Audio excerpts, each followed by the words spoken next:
Joe Peacock. Welcome to the InQua Podcast. Thank you, Tristan. Happy coming to be at here. us, coming at us from the road, the first of its kind. At 88 miles per hour. So you're getting me very delirious. I'm in hour 9 of driving, and I'm a can and a half of Celsius in. And you're driving a black Volvo SUV, and no, I'm just kidding. Yes. Well, we've known each other for 13 years, which is crazy. Wild.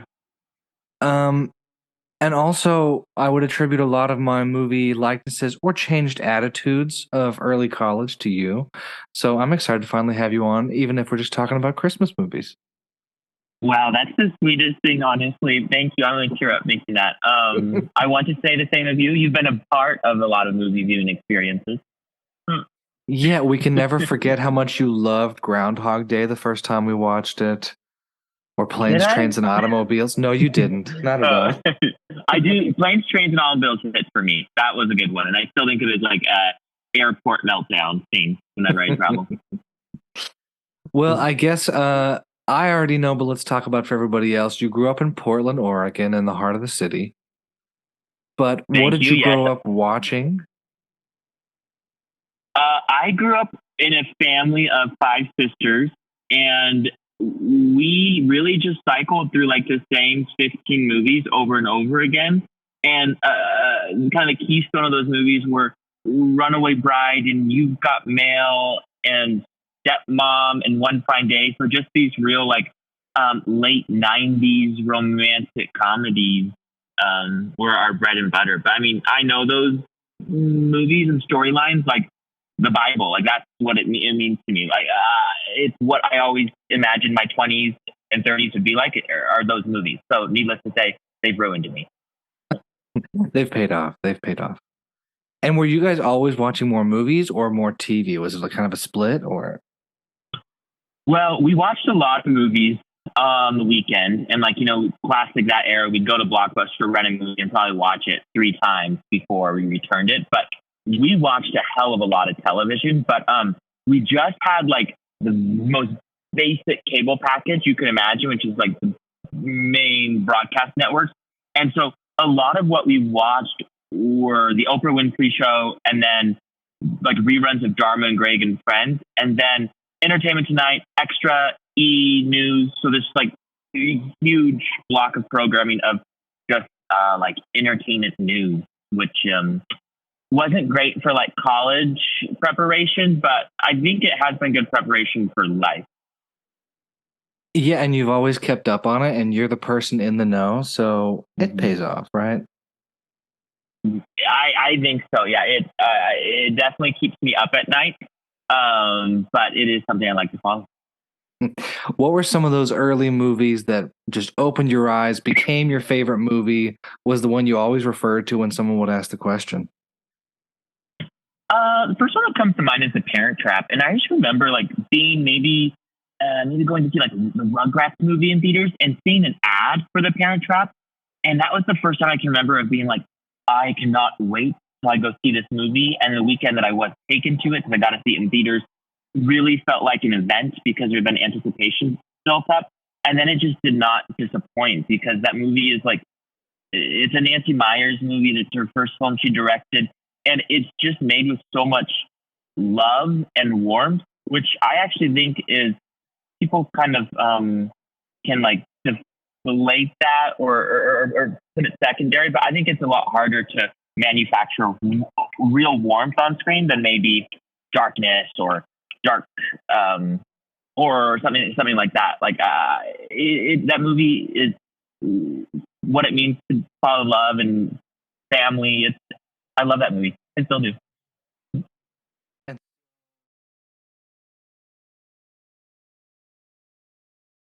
Oh my gosh, you're right. I have. It's just true. When I travel, I get less of a kick out of going to museums or even say like Pompeii. But if there's something on screen that I've seen, I really geek out on being able to go and be like, that's the house from there. Like I've seen the Father of the Bride house in LA, but when I went to London, I was there for 48 hours. But like number 3 on my list was go to Annie's apartment, where Natasha Richardson lived in London. and it brought me so much joy to go see it outside. And yeah, that was true. I was just in Paris, and we went to Versailles, and I think everyone else was like, "Oh, there's so much history. This is where Marie Antoinette lived." And I was like, "Well, this is where Kirsten Dunst sat when she shot Marie Antoinette." So yes. The more important of the two. Yeah. What was the first movie that really made you realize you loved movies, but also maybe was kind of edgy or different, or just kind of the eye opener for you? I want to say, I'll go Stranger Than Fiction, because I remember seeing that movie, and I feel like they took real narrative and visual swings in it. Like, the whole premise is that Will Ferrell starts hearing a voice, and it's a narrator in his head. And also the tone in that one, it's not like just one thing. It's not a laugh out loud comedy, even though it is funny. And it's a drama, but it's not like a heavy, sad drama, but yet it really does make you feel. It's also romance. It's all these things in one. And I think I was also really drawn to the visual style. It felt like I had a real defined sense of authorship. And I think I noticed, I was like, oh, I'm drawn to this director and this film. And it's not something that like the rest of the students in my class are talking about. And so I think that was the beginning of me being drawn to films that were outside like the pinnacle of commerciality, if that's the word. Yeah, I want to say when we were in college, that movie and then Finding Neverland were two that I had seen but dismissed early on. I was like, oh, not for me. And then watching it again with you and talking about it, we're like, oh, they're complex, they're dramatic, they're funny, they're good. Such impressive performances. Yes. Oh, for sure. The cast of those movies alone are so great. And yeah, they're both by the same director, Mark Forster. But I remember going to go see Finding Neverland with my sister, I think during winter break. And my parents dropped us off at the Lloyd Center Mall. And me and my sister Erica saw Finding Neverland. And it just packs a real emotional punch at the end. And I remember it was only us who were like in high school, and all older people, like 70-year-old up in the audience. And at the end, it was like just me and my sister in the theater lingering there because my sister was crying. And I was like, that was an experience. Well, let's talk about your Christmas holiday movies. It could be Christmas, holiday, December, but start us off with the first one. Okay, yeah. So I'm a person who loves Christmas right away. Like, I just eat that season up. I get such a kick out of it. And so my number one is, without question, The Family Stone. It is my personal religion, nativity story. Like, this is what Christmas means to me, is the Family Stone movie. And what I mean by that is, like, I remember growing up, we would watch It's a Wonderful Life every Christmas. I think that's like my parents' favorite Christmas movie. I don't know if it's that I felt forced to watch it growing up, but that movie's not as dear to my heart. I think it's growing on me, but I have famously said and taken the stance that it is not a Christmas movie, because I feel like there's one scene that takes place at Christmas time, and that movie, like, the whole premise is that someone is having an existential crisis and then realizes by the end that, like, oh wait, I'm a pretty great person. And I'm sorry, but Christmas has never been about that for me. My birthday, maybe, but not Christmas. Whereas The Family Stone, it's probably a lesser seen movie, but it's about this kind of somewhat dysfunctional-ish family all gathering under one roof for the holidays and colliding into each other in good and bad ways. And that's what Christmas is to me, is being so close to your family that you might burst out of love for them. And you also feel like the warmth that is created by your bonds might just blow this house up that you're all in. And that, again, that is Christmas to me. I also love that The Family Stone takes place exclusively around like 2 or 3 days around Christmas. Like the cooking and prepping for food, the arrivals, the departures, the mishaps. Like, it's like Christmas hasn't happened until I watched that movie. And frankly, once I've watched it, Christmas has happened and it's peaked. that movie is amazing to me. It also they shift tones so incredibly in that movie. I laugh and cry harder every year, but like in the same scene, I'm like tearing up, and then all of a sudden something happens, and I'm just like, oh my gosh, and I'm laughing, even though I've seen it every year. Yeah, it almost has like a John Hughes-ish sensibility, but also feels fresher. I don't know, not as like just his style. Um, You're I mean, right, because it feels like real people. it feels like real people. It doesn't go extremely over the top, but it's not as mundane as maybe everyday life might be all the time. But to your Yeah, point, the cast is perfect.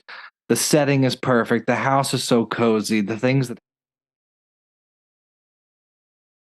apparently a lot of other people. So it's such a yeah. homey No, you're right. The movie. house is so cozy. It's hard to think of another film where the home feels so lived in. Like you just like beyond what is in the center of the frame, all these little details that feel like a real lived in, busy household. And yeah, the cast. I mean, I'm curious to hear who your favorite is. Mine is without question Rachel McAdams in it. I think I have a predisposition to love Rachel McAdams, but she comes up in this movie so beautifully disheveled. Like I think she's a Yeah. teacher and she shows up in her like old ass Volvo with her NPR bag, and she brings her laundry to do. And constantly in the movie, she's coming downstairs and she looks like she just woke up, but in a beautiful way, in a way that so often you don't see in movies. Like I was just watching, oh, I think it was a clip of the morning show where Reese Witherspoon wakes up in bed like next to her lover, but yet she's like completely already done glam for the day. And I so appreciate a film that uh, honors the normal waking hours and what we look like. But yeah, she's flawless in that movie. But yeah, who's your favorite?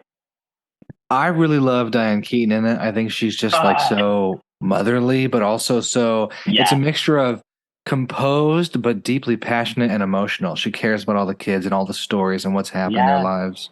it's so true. I was just on a group text where um, they're like, oh yeah, these two girls. They were like, I want to be Diane Keaton. So loving, but she's so her own person. So. Luke Wilson also. I love Luke Wilson as like Oh yeah, the comedic aside because he's kind of a doofus, which is, yeah, easy for one of the Wilson brothers to play him, but it's also lovable and in a nice, genuine way. He cares so much about his brother. He cares so much about yeah. what's going on. Um, and it's a good, like, not over the top comedic aside, but it provides some good laughs. I agree. He's so charming and he's so subtly funny. Like when he brings out the coffee to Sarah Jessica Parker in the car, it's it's so good. He's just kind of so bonkers that you feel like you know people like him who are just like they're kind of they always let the freak flag fly. They have kind of no pretense. Yeah, I think he reminded me of a lot of like middle school or high school friends who just didn't care, Yes, but you were always glad they were around. You're like, oh, okay, he's lovable. yes. He definitely like skateboarded in middle school. His character and in well into adult. To his job. Yep. Well, let's go to your second movie. And this one I'm almost a little surprised at, but I want to hear your justification of this is Little Women 94 versus the more recent one. Oh yeah. I mean, truth be told, like as a movie, I think if I had to have one movie the rest of my life out of these two, I would choose the newer Greta Gerwig adaptation. But if I had to only watch one at Christmas time, I would choose the '94 one. It similarly to how I was talking about like Nancy Meyers movies, it just has this real element of warmth, but also winter. And for me, I Christmas time is also about the cold and like seeing the snow, and this just transports you into this like real cottage core of a world with the March sisters where you're like living by candlelight. And it just reminds me as if like the power went out in my household growing up because of like an ice storm. And me and my five sisters were just living together in a living room with like blankets for 12 hours. But this is like their whole life. It, it's so sweet. That movie is also another.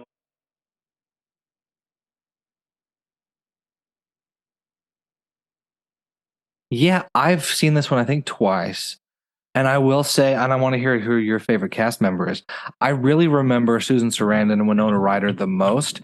I forgot who was it? Christian Bale's in it, and who's Kirsten Dunst? Yeah, thank you. And Claire Danes. What a cast. Winona Ryder, probably. She's just such a good Jo in that movie. You can feel like the yearning to be something more than maybe her time period or her community was allowing her to be. And yet she loves her family. Like, I was just watching it, and I love when Marmee, Susan Sarandon's character, the mom, has to go out to help their father because he's been injured in the war, and they're trying to get funds for her to get out there. And Winona Ryder as Jo comes in, and she takes off her bonnet, and it's apparent that she's cut her hair, and everyone's like, "Oh!" She's like, "Jo, you sold your one true beauty." And I think I also appreciate films about families where there may be an abundance of love, but not an abundance of money, and what that looks like. Like, I think you can feel their financial strain in that movie in kind of an endearing way. It's lovely. Yeah. It's a great one. And it's one I have to watch again since seeing the newer one. Yeah, I think they're fun. I love that they complement each other. I don't think, even though Greta Gerwig's one is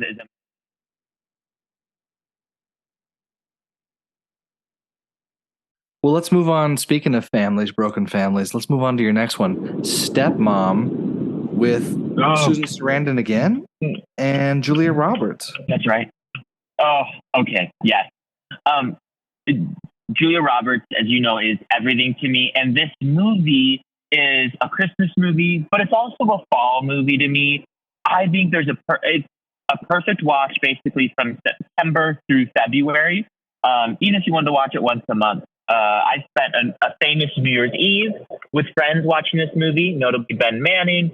And this movie really takes you through all the seasons. It's directed by Christopher Columbus of like Harry Potter fame. And it is a real tearjerker, but it's like, you're just the best of both worlds with the two moms. Like, I mean, look, I'm not, promoting broken homes or divorce, God forbid, but should that happen, like, everyone should want Julia Roberts to be their stepmom. And the fact that Jenna Malone can't get her head around that in this movie is just such fertile ground for drama. I think it's an Oscar snub for sure for Julia Roberts pretending that she wanted to shower Ed Harris, 15 years her senior, and babysit his kids in the prime of her life. But it, like, from the moment the movie opens with the Under Pressure by Queen and David Bowie, it just feels like such a posh dream world of a movie. Like, I used to play make believe and dress up with my siblings, and I feel like we were going for this kind of vibe, which is like definitely affluent, upstate, but easy proximity to the city New Yorkers who have real drama. And these people have real drama. They're divorced. One of them's dying. Spoiler alert. It also has one of my favorite lines, which is Julia Roberts confronts Susan Sarandon. And when she finds out that Susan Sarandon has secretly been getting chemo treatment, and she's like, Julia Roberts says to Susan Sarandon, "Are you dying?" And Susan Sarandon says, "Not today." Like, I cannot wait till I can use that. Hopefully it's when I'm 90 and someone's like, "Are you dying?" And I can be like, "Not today." Yeah, I love that movie. Have you seen it? I haven't. No, I mean,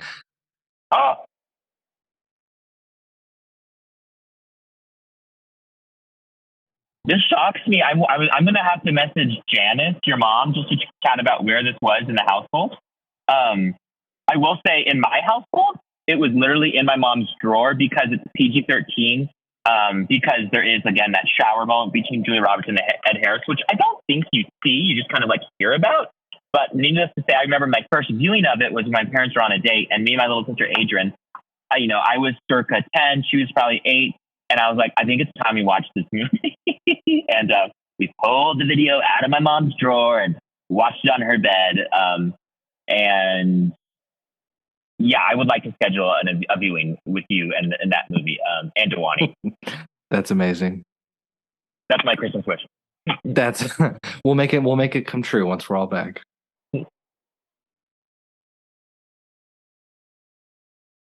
Uh, yes, it has no right to be as entertaining as it is. And I would argue, correct me if I'm wrong, but like I don't think a Christmas movie has like really penetrated the national affection like this one has, where it's like this is a true Hollywood staple. Every Christmas, I'd argue that I don't think there has been one since. I think it's like Christmas songs; those are really hard to become classic. And this was, over 20 or maybe 20 years ago. Yeah, this was 20 years ago. I think you're right. I don't think anything else, because, Family Stone or Holiday or like rom-coms or, whatever else. But it's not That's true. They're more mandatory like viewing adult every year. feeling. Yeah. Yeah, this is like one for the whole family, almost like all a Christmas story. But I also like I forget where you stand on this. I want to say you weren't as hot on him, or maybe you were. I just have had roommates who did not love Will Ferrell, but I love Will Ferrell. Like I followed Will Ferrell into the Land of the Lost, the dinosaur movies, and I still am like I'd watch that again, even though I know it's not his best movie. Yeah, I think I was a little cooler on him. It was a different style of comedy than what my parents liked. So I think it took some years after Yeah, moving out of the house to be like, oh, I do like it. Okay. And here's how I'm kind of making peace with it. So I don't think we saw this until Thanksgiving because it came out beginning of November 2003. So it took some weeks of word of mouth to be like, oh, the Elf movie's yeah. safe. Okay, we'll go. That makes sense. I think this movie had a lot of legs at the box office and turned to a huge hit. I love it. They didn't make a sequel, but one thing I also love about it is like the artistry of when he's living in the like elf world and then travels to like the real world, so to speak. It felt like those old movies you'd watch for like Frosty the Snowman or Rudolph the Red-Nosed Reindeer. Yeah, the old Burl Ives movies. Yeah. Style. It's such a fun throwback. And then I think her name is Mary Steenburgen, is so good in that role. Like she plays this like that like classic mom, and she's so sweet to him. But he.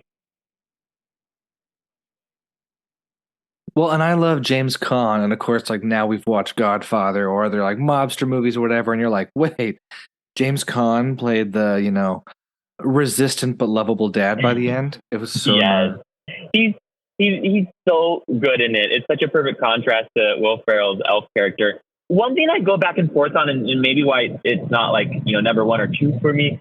I'm trying to think how I feel about, but him and Zooey Deschanel's romance, like. She's so cold in it, which I think is smart, and she's great in it. But I think I struggle with the chemistry of the two of them in that movie, like whatever's supposed to be the love story there. Yeah, I feel like, and maybe tell me if you think differently. I think if it was made today, they would just be a little more like platonic, much lovers, because it was a little rough, and it was funny. Oh, I was just going to say it was funny watching her in other movies like Yes Man with Jim Carrey or whatever. And I don't know that she's ever super comfortable in any of those roles. You're so right. I think she is. She kind of strikes me as maybe a shyer person. I think it just comes across on screen. I think I would have loved to seen him with someone a little more batty, like someone who would probably go for an elf, like a Drew Barrymore character, an Anna Faris. I think that like someone maybe a little. Still a great one, and one of those ones where, I mean, there's so many making ofs and how did this get made on Netflix or whatever else. It's funny.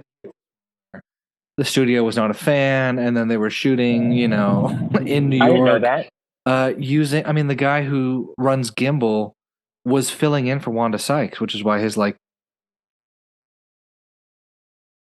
fun trivia about the movie I had no idea about. Yeah. Wanda Sykes wasn't able to do it for some reason. If I remember correctly, and we're going to fact. Yeah. At the little toy shop. And so,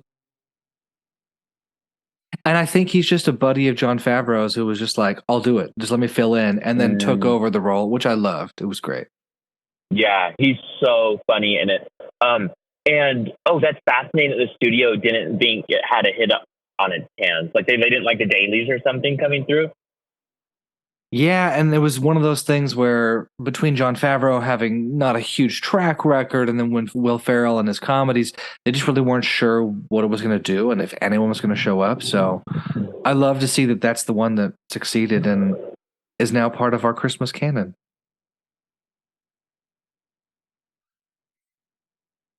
We're on number 5. Is this a Peacock Ooh, family okay, favorite or just you? It is, if you can believe, my parents would watch this with us when I was as young as 8, except they would mute certain parts and fast forward certain scenes that you can imagine. And so it's, the movie we're talking about is Christmas Vacation from the like 89 or something. 89, yeah, National Lampoon's Christmas Vacation. Yeah, so it's really funny when I watch this as an adult now because I don't have my parents there to fast forward or mute the parts. I wish they would, and I'm always like, oh, this movie's a little slightly raunchy. Like Chevy Chase is a bit more of a horn dog than I remember from the version I was shown growing up. But this movie also, I feel like, captures again what Christmas is to me.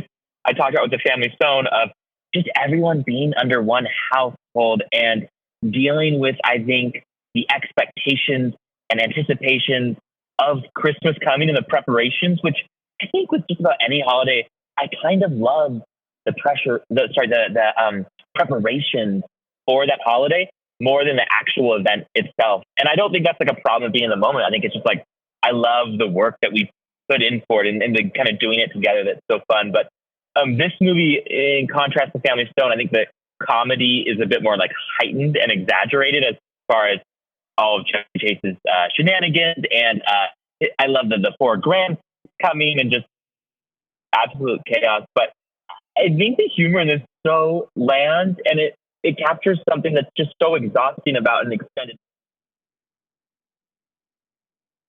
Yeah, I feel like it's a great cast, and I hadn't seen it growing up at all. My parents were not going to watch National Lampoon movies, and I don't think they love Chevy Chase. He's kind of a acquired taste these days. But especially Julia Louis-Dreyfus, and just there's just so many different characters and people and movies. Moving pieces rather, moving pieces that just make it a fun, kind of wild ride, but also lovable. Yes, Julia Louis-Dreyfus as the like snobbish neighbor to the family is hilarious. Like she would obviously be part of the war on Christmas today, and the iconic line when her husband is like, "I don't know, Margot," like, lives in my head.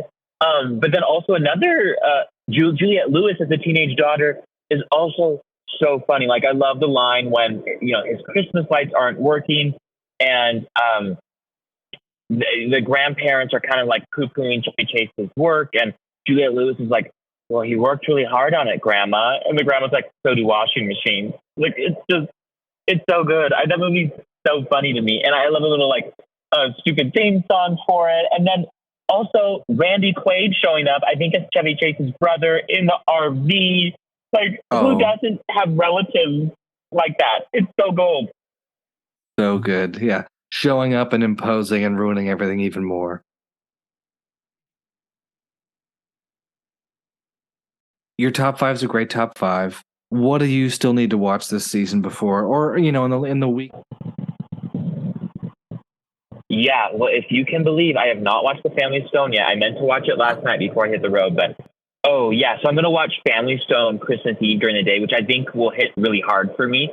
And I think I like listened to Christmas Vacation as I was decorating my Christmas tree, but even just talking about it and listening to it, like.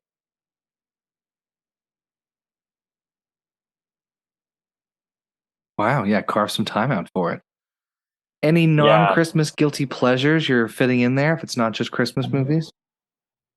Yeah, I'm several episodes behind of The Real Housewives of Salt Lake City, and so I will be fitting that in too, which also has kind of the wonderful chaos of backbiting in suburbia, which I think is also part of the holidays. And it's set in a true winter wonderland, the Utah Valley, and so I will be watching that for sure.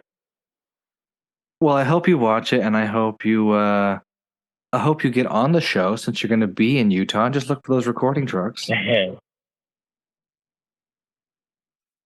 Well, Well, thanks again for coming on and sharing your Christmas list. And I won't see you, so have a Merry Christmas. Thank you, Tristan. Thank you for having me. Merry Christmas. And we'll do it again soon. Love it.